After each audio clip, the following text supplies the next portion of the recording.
जयराम जी किसान साथियों, मैं हूं विवेक दुबे, हिमानी कृषि सेवा केंद्र रुनिजा, जिला मंदसौर।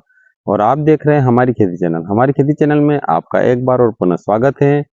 जैसा कि एक किसान होने के नाते हमें हमारा जो मुख्य व्यवसाय रहता है वो खेती रहता है, और खेती में हमें कई तरह की फसलें उगाई जाती हैं, और सभी फसलों का नॉलेज एक किसान होने के नाते हमें होना चाहिए।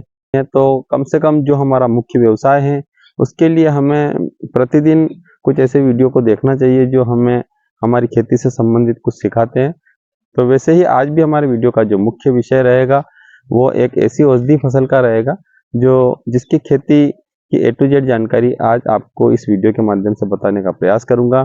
तो किसान साथियों, आज जो हमारे वीडियो का मुख्य विषय रहेगा वो असालिया की खेती से संबंधित रहेगा। तो किसान साथियों, वीडियो को बिना स्किप किए लगातार देखिएगा और ज़्यादा से ज़्यादा वीडियो को अपने किसान मित्रों तक शेयर कीजिएगा, ताकि जो भी किसान भाई इस खेती की संबंधित जानकारी नहीं रखते हैं वो इस वीडियो को देखकर कुछ अच्छी फसलों की जानकारी किसानों तक पहुंचे। यही मेरा मुख्य उद्देश्य है। तो चलिए शुरुआत करते हैं आज की मुख्य औषधि फसल असालिया की। किसान साथियों, असालिया क्या है? तो असालिया एक औषधि फसल है। इसे हलीम और चंद्रशूर के नाम से भी जाना जाता है। ये खाद्य पौधा है। इसका बीजों का इस्तेमाल जो दवाइयों के रूप में किया जाता है, और सामान्यतः आपने हमारे बुजुर्गों द्वारा भी सुना होगा कि असालिया के बीजों को दूध में घोलकर पिलाने से बच्चे की हाइट पर काफ़ी अच्छा प्रभाव पड़ता है, यानी कि बच्चे की हाइट बढ़ती है।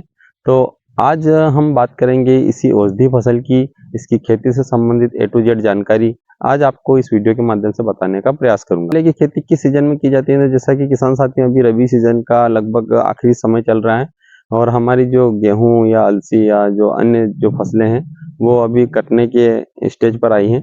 तो असालिया भी उसी खेती में से एक है जो रबी सीजन में बोई जाती हैं, और अभी इसकी लगभग कटाई का समय आ गया है।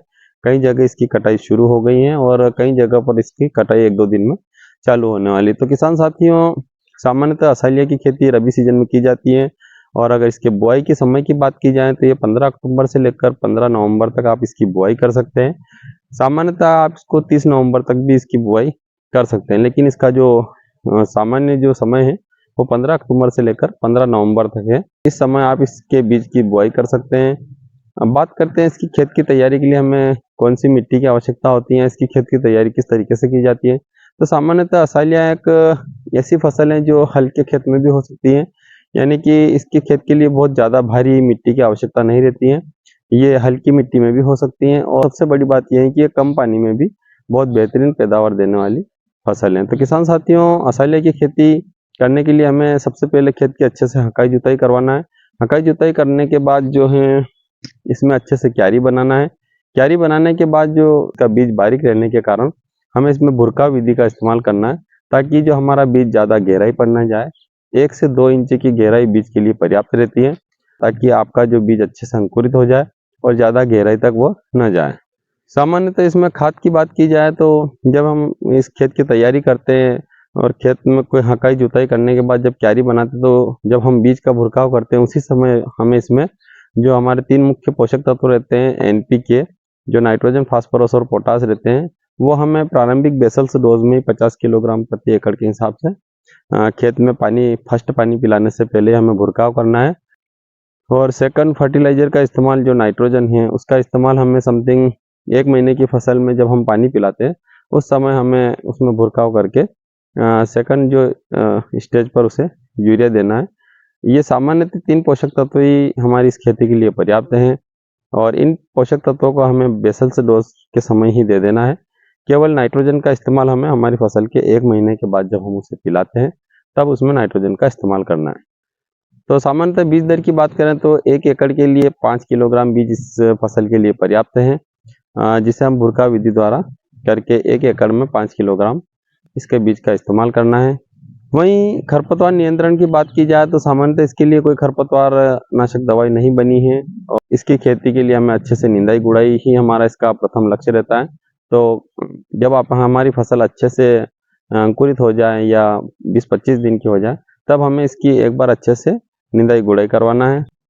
इस फसल की सबसे मुख्य विशेषता यही है कि ये रोगों के प्रति काफ़ी सहनशील वैरायटी है, और रोग प्रतिरोधक होने के कारण इसमें कीटों का प्रकोप और फंगस का प्रकोप नहीं होता है। तो कम खर्चे में अच्छा उत्पादन देने वाली जो ये मुख्य फसल है, इसलिए हर किसान भाई को अपने खेत में समथिंग ज़्यादा ना सही पर 1 से 2 बीघा इसकी खेती प्रतिवर्ष करना चाहिए।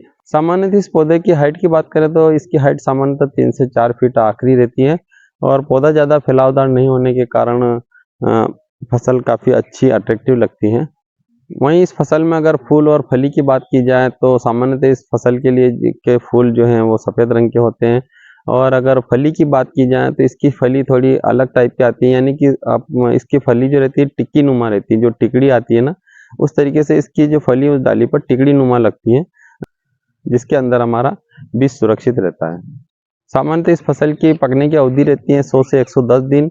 जो हमारी फसल हल्की सी पीली पड़ने लग जाए या थोड़ा सा उसके जो टिक्की है वो मसलने पर उसका दाना बाहर निकलने लग जाए, उस समय हमें इसकी कटाई करना शुरू कर देना चाहिए। लेकिन सामान्यतः ये बहुत ही स्ट्रॉन्ग फसल है, अगर थोड़ी ज़्यादा सूख भी जाए तो हमें किसी तरह का कोई ज़्यादा नुकसान नहीं होता है और समय रहते जो इसकी फसल हमें कटवा लेना है। वहीं बात करें इसके लिए कितनी सिंचाई की आवश्यकता होती है, तो किसान साथियों जैसा कि मैंने आपको वीडियो के स्टार्ट में बताया कि इस फसल के लिए सबसे कम पानी की आवश्यकता रहती है, यानी ये उन किसानों के लिए एक तरीके से वरदान साबित है जो जिनके पास कम पानी है या अधिक पानी भी हो तो भी ये अच्छी होती हैं और कम पानी में भी ये किसान के लिए अच्छी फसल है। और इसके लिए सबसे मुख्य बात यह है कि इसके लिए हल्की मिट्टी भी अच्छी उपजाऊ, हल्की मिट्टी में भी अच्छी प्रोडक्शन देती है और अगर भारी मिट्टी है तो वहाँ पर भी ये बहुत ही अच्छा प्रोडक्शन देती है। वहीं कई किसान साथियों का अगर बात करें इसमें कितना पानी लगता है तो समथिंग 3 पानी इसके लिए पर्याप्त है, लेकिन अगर आपके पास ज़्यादा पानी है तो आप 4 से 5 पानी भी इसको पिलाकर अच्छा प्रोडक्शन प्राप्त कर सकते हैं।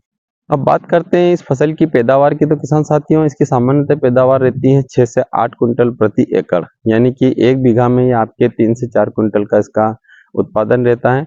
तो पैदावार में भी ये हमारी अन्य फसलों के मुकाबले काफ़ी अच्छी है और अगर इसको 5 पानी मिल जाता है तो ये 8 कुंटल प्रति एकड़ के हिसाब से भी हमें अच्छा प्रोडक्शन देती है।